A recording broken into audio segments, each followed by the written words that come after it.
Psikologi dalam pembelajaran pendidikan jasmani berfokus pada bagaimana faktor psikologis memengaruhi partisipasi siswa dalam aktivitas fisik, perkembangan keterampilan motorik, motivasi, dan persepsi diri.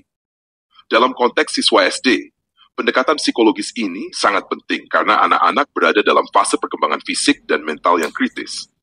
Memahami psikologi dalam pendidikan jasmani dapat membantu guru mengembangkan metode pengajaran yang memotivasi siswa, meningkatkan kepercayaan diri mereka, dan memastikan perkembangan fisik serta sosial yang optimal. Faktor-faktor psikologis dalam pembelajaran pendidikan jasmani. Motivasi. Motivasi adalah salah satu aspek terpenting dalam pembelajaran pendidikan jasmani. Ada dua jenis motivasi yang berperan dalam kegiatan fisik. Motivasi intrinsik. Motivasi yang berasal dari kesenangan atau kepuasan yang didapatkan dari aktivitas itu sendiri.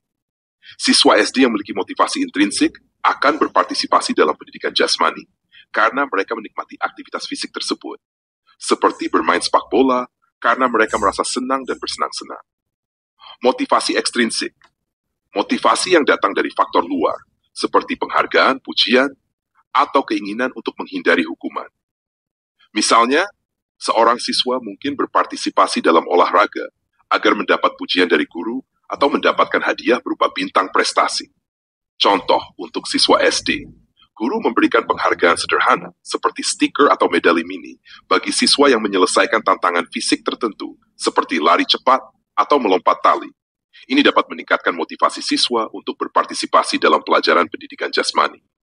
Pengembangan keterampilan. Pendidikan jasmani di tingkat SD bertujuan untuk mengembangkan keterampilan motorik dasar seperti berlari, melompat, melempar, dan menangkap. Dalam psikologi keterampilan ini dikaitkan dengan pengembangan koordinasi motorik dan kepercayaan diri. Adalah gerakan besar seperti berlari atau melompat. Sementara, keterampilan motorik halus, fine motor skills, melibatkan gerakan kecil seperti menangkap bola kecil. Contoh untuk siswa SD. Selama pelajaran olahraga, guru mengajarkan keterampilan dasar bermain bola, seperti menendang dan menangkap bola. Siswa SD, terutama yang lebih muda, dapat mengalami kesulitan pada awalnya. Namun, dengan latihan terus-menerus dan umpan balik positif dari guru, keterampilan motorik mereka berkembang, dan mereka menjadi lebih percaya diri dalam aktivitas fisik. Self-efficacy diri. Self-efficacy adalah kepercayaan diri seseorang dalam kemampuannya untuk melakukan tindakan tertentu. Dalam pendidikan jasmani, self-efficacy sangat penting, karena siswa yang percaya ada kemampuan mereka lebih cenderung terlibat dan berusaha dalam aktivitas fisik. Bandura menjelaskan bahwa self-efficacy berkembang melalui pengalaman langsung, observasi, umpan balik, dan dukungan dari lingkungan. Contoh untuk siswa SD. Seorang siswa mungkin awalnya merasa ragu untuk melompat jauh. Namun, setelah dia melihat temannya berhasil melakukannya dan mendapat dukungan dari gurunya, "Kamu pasti bisa, coba saja." Dia mulai merasa lebih percaya diri dan akhirnya mampu melakukannya. Keberhasilan ini meningkatkan self-efficacy siswa dalam kegiatan fisik. Pengaruh sosial. Interaksi sosial memainkan peran penting dalam pendidikan jasmani. Siswa SD berada pada tahap perkembangan sosial, di mana hubungan dengan teman sebaya sangat memengaruhi perilaku dan sikap mereka terhadap olahraga. Aktivitas fisik dalam kelompok dapat meningkatkan keterampilan sosial seperti kerjasama, komunikasi, dan empati. Contoh untuk siswa SD. Dalam permainan tim seperti sepak bola atau bola voli, siswa belajar bekerja sama untuk mencapai tujuan bersama. Mereka juga belajar untuk mendukung teman sekelasnya ketika salah satu dari mereka mengalami kesulitan atau membuat kesalahan. Dengan demikian, siswa mengembangkan keterampilan sosial dan emosional yang penting. Pengelolaan emosi.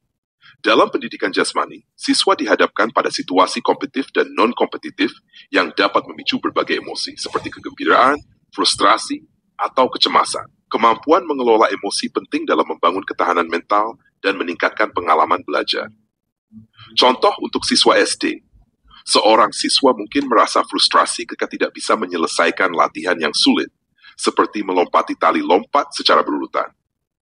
Guru dapat membantu siswa belajar mengelola perasaan ini dengan memberikan umpan balik positif dan mendorong mereka untuk terus mencoba. Dengan bantuan ini, siswa belajar untuk mengatasi rasa frustrasi dan tetap bersemangat untuk berlatih. Pengaruh persepsi tubuh. Pada usia SD, Anak-anak mulai mengembangkan persepsi tentang tubuh mereka sendiri, yang dapat mempengaruhi partisipasi mereka dalam aktivitas fisik. Anak-anak yang memiliki persepsi tubuh positif lebih cenderung berpartisipasi aktif dalam pendidikan jasmani dan aktivitas fisik lainnya. Contoh untuk siswa SD. Seorang siswa mungkin merasa malu jika mereka merasa berbeda dari teman-teman sebaya dalam hal kemampuan fisik atau bentuk tubuh.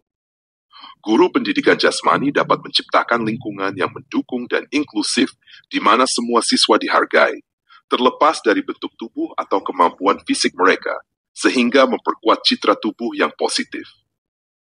Belajar melalui permainan. Pendidikan jasmani sering melibatkan pembelajaran melalui permainan dan aktivitas yang menyenangkan. Permainan memungkinkan siswa belajar keterampilan fisik, sosial, dan kognitif dalam lingkungan yang mendukung dan bebas stres. Melalui permainan, siswa belajar nilai-nilai seperti kerjasama, kompetisi yang sehat, dan sportivitas. Contoh untuk siswa SD. Dalam sebuah permainan sederhana seperti kucing dan tikus, tag, siswa belajar keterampilan fisik seperti berlari dan menghindari, serta keterampilan sosial seperti kerjasama dan mengikuti aturan permainan. Aktivitas ini juga mengajarkan mereka cara mengatasi kekalahan dan merayakan kemenangan dengan cara yang sehat. Aplikasi psikologi dalam pendidikan jasmani. Dengan memahami aspek psikologis dalam pendidikan jasmani, guru dapat menciptakan lingkungan yang mendukung perkembangan fisik, mental, dan sosial siswa SD. Beberapa strategi yang dapat diterapkan meliputi 1. Memberikan umpan balik yang membangun untuk meningkatkan self-efficacy. 2. Menciptakan lingkungan yang inklusif dan aman untuk meningkatkan motivasi siswa.